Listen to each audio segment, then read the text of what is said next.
যুক্তরাজ্যের পশ্চিম লন্ডন এলাকার সাউথ হল ও ইলিংয়ে বাংলাদেশিদের বসবাস তেমন ছিল না। সম্প্রতি এই দৃশ্য পাল্টেছে। বিভিন্ন ক্ষেত্রে অবদান রাখছেন প্রবাসী বাংলাদেশিরা। তাদের মধ্যে একজন শাহ মোহাম্মদ ইব্রাহিম মিয়া। গত এক যুগ ধরে ইউরোপ ও অন্যান্য এলাকা থেকে বাংলাদেশিরা এসে ব্যবসা বাণিজ্য ও রাজনীতি বিভিন্ন ক্ষেত্রে অবদান রাখছে পশ্চিম লন্ডনের সাউথ হল ও ইলিংয়ে। ব্রিটিশ মূলধারার রাজনীতির ক্ষেত্রে শাহ মোহাম্মদ ইব্রাহিম মিয়া সুনাম কুড়িয়েছেন। ১২ বছর আগে অন্য এলাকা থেকে সাউথ হলে এসে তিনি মূলধারার রাজনীতিতে সম্পৃক্ত হন। প্রথমবারের মতো কোনো বাংলাদেশি ইলিং ও সাউথ হল আসনের কনজারভেটিভ পার্টির চেয়ারম্যান নির্বাচিত হয়েছেন। প্রত্যক্ষ ভোটের মাধ্যমে আমাকে কনস্টিটিউয়েন্সি অফিসার হিসেবে মনোনীত করা হয়েছে।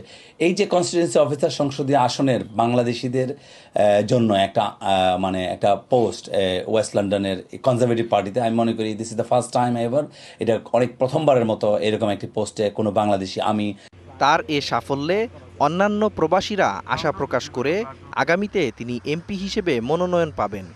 সঠিক প্যাড আর সঠিক তথ্য দিয়ে এসব সামলে নিব এক হয়ে মোনালিসা স্যানিটারি ন্যাপকিন। আমাদের পলিটিক্সের যে ধারা পৌঁছে দিয়েছে, যেখানে আমাদেরকে নিয়ে গিয়েছে, এর পুরাটাই সাফল্য ইব্রাহিম ভাই আমাদেরকে যেভাবে কনজারভেটিভে সমৃদ্ধ করেছেন, এটা অনেক অনেক অনেক কিছু পাওয়ার আমাদের বাঙালিদের, এবং নেক্সট প্রজন্মের জন্য এটা বিশাল বড় পাওয়া। বাঙালি যে একটা শক্তিশালী জাতি, এটা ইংল্যান্ডের ওয়েস্ট লন্ডনের মাটিতে আমাদেরকে পরিচয় করিয়ে দিয়েছেন এবং আমরা গর্ববোধ করি। ব্রিটেনে দিন দিন বাংলাদেশিরা বিভিন্ন ক্ষেত্রে সুনামের সঙ্গে এগিয়ে যাচ্ছেন। তাদের এই এগিয়ে যাওয়া বাংলাদেশের নাম উজ্জ্বল করছে।